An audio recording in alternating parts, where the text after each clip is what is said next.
துலாம் ராசி. துலாம் ராசிக்கு அதிபதி சுக்கிர பகவான். அதி தேவதை மகாலட்சுமி. மனநல பாதிச்சிருக்கோம், உடல் நலம் பாதிச்சிருக்கோம், நோயில தான் நீங்க வாட்டி வதைக்கணும். டீனேஜ் ஆரம்பிக்கிற வரைக்கும் தகப்பனுக்கும் உங்களுக்கும் ஆவாது, தாய்க்கும் உங்களுக்கும் ஆவாம தாயை விட்டாது தகப்பனை விட்டாது நீங்க பிரிஞ்சிருக்கணும். அவங்களுக்கு யாரை பிடிச்சிருக்கோ அவங்ககிட்ட மட்டும்தான் நடந்துக்குவாங்க, அவங்கள பிடிக்காதவங்ககிட்ட கிட்டேயே சேர்க்க மாட்டாங்க. ஒருவேளை கல்யாணம் துலாம் ராசிக்காரர்களுக்கு ஆயினுச்சுன்னா ஆண்களுக்கு அந்த மனைவி கஷ்டம்தான் படணும்.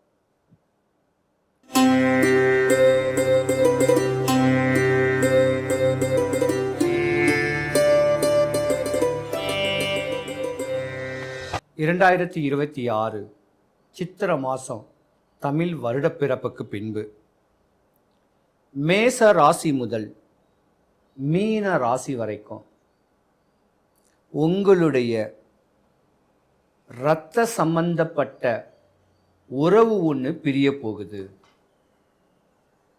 கவனம் தேவை 12 ராசிக்காரர்களும். துலாம் ராசி. துலாம் ராசிக்கு அதிபதி சுக்கிர பகவான். அதி தேவதை மகாலட்சுமி. துலாம் ராசிக்கு சனீஸ்வர பகவான் நட்பாக தான் இருக்கார்.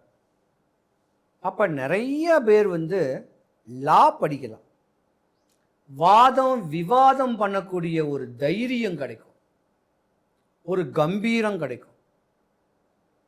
அரசு சம்பந்தப்பட்ட அதிகார தோரணையான ஒரு வேலையெல்லாம் துலாம் ராசிக்காரங்களுக்கு அமையும். கண்டிப்பும் கருணையும் உள்ளக்கூடிய தன்மை உடையவங்க நீங்க தான். கஷ்டப்பட்டு கருமாயப்பட்டுலாம் வேலை பார்க்க மாட்டீங்க. ஏசி காத்து கீழே, ஃபேன் காத்து கீழே உங்க முன்ன ஒரு 10 பேர் இருந்து அவங்கள வழி நடத்தக்கூடிய ஒரு தன்னம்பிக்கை உடைய ஒரு ராசிக்காரங்க தான் நீங்க. படிப்புல பிரில்லியன்ட்டுங்க. டாக்டர் சம்பந்தப்பட்ட படிப்பு படிச்சா கூட நீங்க யோகம்தான். துலாம் ராசிக்கார ஆண்கள் பொதுவாக பார்த்தீங்கன்னா சம்பாதிக்கணும், சிறு வயசுல இருந்தே கஷ்டப்பட்டவங்க. ரியல் எஸ்டேட்ல சம்பாதிக்கணும், இப்படி சீக்கிரம் குறுக்கு வழியில சம்பாதிக்கணும்னு சொல்லக்கூடிய ஆசைகள் ஆதங்கங்கள் உடையவங்க ஆண்கள். துலாம் ராசிக்கார பெண்கள் ஆணின் தன்மை உடையவங்க, அதிகார தோரணை உடையவங்க, பந்தம் பாசம் மேல ஒரு அளவு கடந்த ஒரு நட்பு உடையவங்க, படிச்ச ஜாதகமும் கூட. இந்த துலாம் ராசியில ஒரு நட்சத்திரம் இருக்கு, சுவாதின்னு ஒரு நட்சத்திரம் இருக்கு. இந்த சுவாதி நட்சத்திரத்தில் பிறந்த துலாம் ராசிக்கார சுவாதி நட்சத்திரத்தில் பிறந்த குழந்தைங்க மனநல பாதிச்சிருக்கும், உடல் நலம் பாதிச்சிருக்கும், நோயில தான் நீங்க வாட்டி வதைக்கணும். டீனேஜ் ஆரம்பிக்கிற வரைக்கும் ஒரு 13-15 வயசு வரைக்கும் தாய் தகப்பனுக்கு மனநோயை ஏற்படுத்தி கொடுப்பாங்க இந்த குழந்தைங்க. இரவுல பயப்படுறது, தூங்காம விழிக்கிறது, அமாவாசை பௌர்ணமி தினத்துல ஏதாவது ஒரு சேட்டை செய்யறது. இது ஏன்னா துலாம் ராசிக்காரங்க சுவாதி நட்சத்திரத்தினுடைய அப்பாவுடைய சாபம். அப்ப அப்பாவுடைய அப்பாவை நீங்க இழந்தாத்தான் உங்களுக்கு ஆயுசு அதிகம்.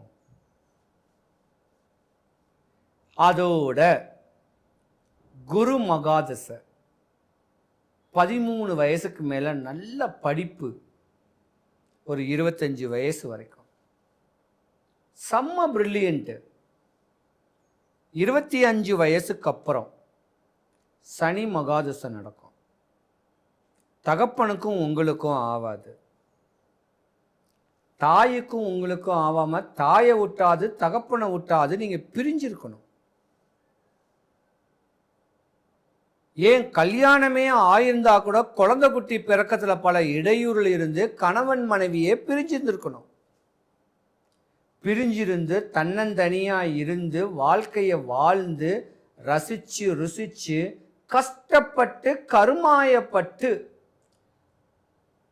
இந்த பிரபஞ்ச விதியுடைய தன்மையில உச்ச நிலைமை அடைவீங்க. ஒரு உயர் பதவி வகுப்பீங்க. ஒரு பெரிய ஒரு அமைப்பு கிடைக்கும். ஆனா துலாம் ராசிக்கார ஆண்களை யாருமே கட்ட மாட்டாங்க. கோபக்காரன், மனைவியை அடிப்பான், மனைவியை துன்புறுத்துவான் அப்படின்னு சொல்லி கட்ட மாட்டாங்க. பல பேருக்கு கல்யாணம் நடந்தா கூட 2 தாரமாக தான் இருக்கும். துலாம் ராசிக்காரங்க கோபத்திற்கும் முன் உதாரணம். அவங்களுக்கு யாரை பிடிச்சிருக்கோ அவங்ககிட்ட மட்டும்தான் நடந்துக்குவாங்க. அவங்கள பிடிக்காதவங்ககிட்ட கிட்டேயே சேர்க்க மாட்டாங்க. ஒருவேளை கல்யாணம் துலாம் ராசிக்காரர்களுக்கு ஆயினுச்சுன்னா ஆண்களுக்கு அந்த மனைவி கஷ்டம்தான் படணும். மனைவியை துலாம் ராசிக்காரங்க மதிக்க மாட்டாங்க. ஆம்பளை பிள்ளையா பெற்றிருந்தா மனைவியை மதிக்க மாட்டாங்க. பெண் குழந்தை ஏதாவது ஒன்று பெற்றிருந்தா மட்டும்தான் மனைவியை மதிப்பாங்க. துலாம் ராசிக்காரங்களுக்கு ஒரு மோகமே இருக்கு. ஏன்னா சுக்கிரன் உச்சமா இருக்கார்ல, தன்னுடன் பணிபுரியக்கூடிய பெண்கள் கிட்ட சல்லாப புத்தி. ஏன் சொத்தையே இழக்கக்கூடிய தருணம் கூட எத்தனையோ பேருக்கு வந்திருக்கு. பெரிய பெரிய டாக்டருங்க கூட நர்ஸை கல்யாணம் பண்ணியிருக்கிறாங்க. கலைத்துறையில் பிரகாசிக்கிறவங்க கூட பார்த்தீங்கன்னா தான் கலைத்துறையில் பணிபுரியக்கூடிய பெண் மோகத்தில் அழிஞ்சிருக்காங்க. ஏகப்பட்ட பேர். ஏன் ஜுவல்லரி ஷாப்பு வச்சிருக்கிறவங்க கூட பெண் மோகத்தினால கணவன் மனைவிக்குள்ள கருத்து வேறுபாடுகள் வந்திருக்கு.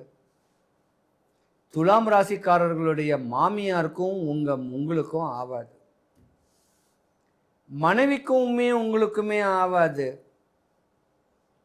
பெத்த பிள்ளைகள் கூட துலாம் ராசிக்காரர்களை வெறுப்பாத்தான் நினைப்பாங்க. ஆண் குழந்தைங்க. துலாம் ராசிக்காரங்களுக்கு ஆயுசு அதிகங்க. ஏன்னா ராட்சசன், மனிதன் தேவன் ராட்சசன். அதனால் துலாம் ராசிக்காரங்களை பொறுத்த வரைக்கும் ஏதாவது இடையூறுள் இருக்கிற மாதிரி இருந்துச்சுன்னா மேற்படி சொன்ன பரிகாரத்தை வல்லக்கோட்டை முருகன் கோயிலில் செய்யுங்க. துலாம் ராசி அன்பர்கள் அனைவருக்கும் சுபிக்ஷம், ஐஸ்வர்யம், கடாட்சியம் கிடைக்க எம்பெருமான் வல்லக்கோட்டை முருகனுடைய அருளாட்சி உங்களுக்கு பரிபூர்ணமாக கிடைக்க இறைவனை நான் பிரார்த்திக்கிறேன். சிவாய நம. குடும்பத்தில் ஒற்றுமையா எல்லாருமே இருக்கிறதுக்கும் எந்த விரயங்களும் ஆகாமல் இருக்க இந்த ஒரு சின்ன ஒரு பரிகாரத்தை பண்ணிங்கன்னா யாருக்கும் எந்த குறையும் வராது. சென்னை தாம்பரத்துக்கு மிக அருகில் இருக்கக்கூடிய வல்லக்கோட்டை முருகன் கோவில். இந்த கோயிலுக்கு ஒரு 5 வாரம் வரேன்னு வேண்டிக்கிங்க. வாரம் போகிறதுக்கு முன்ன ஒரே ஒரு சேவல் வாங்கி உங்கள் வீட்டு வாசலில் கட்டி போட்டு தீனி போடுங்க. 5வது வாரம் அந்த சேவலை எடுத்துட்டு கோயிலுக்கு கொண்டு போயிட்டு கோயில் அதிகாரிகள் கிட்டையாவது கோயில் குருக்கள் கிட்டையாவது கேட்டு, நான் இந்த மாதிரியான ஒரு பரிகாரத்தை இந்த கோயிலுக்கு இந்த சேவலை நியமிச்சு விடுறேன் அப்படின்னு கேட்டிங்கன்னா அவங்க ஒரு வழிபாடை ஒன்று சொல்லுவாங்க. அந்த வழிபாடை சொல்லும் போது அவங்க சொன்ன மாதிரி நம்ம அந்த பரிகாரத்தை பண்ணோன்னா குடும்பத்தில் ஒற்றுமை, நோய், அரசியல், ஆன்மீகம், கடன், பயம், சத்ரு, எதிரி, செய்வினையால் பல இடையூறுகள் அடைஞ்ச நீங்களும் கஷ்டங்களும் கருமாயமும் பற்ற நீங்களும் இந்த ஒரு சின்ன வழிபாட்டை முறையான நாள் வெள்ளிக்கிழமை, சனிக்கிழமை இந்த 2 தினத்தில் பண்ணிங்கன்னா உங்கள் வாழ்க்கை சுபிக்ஷம், ஐஸ்வர்யம், கடாட்சியம் கிடைக்கும். சிவாய நம.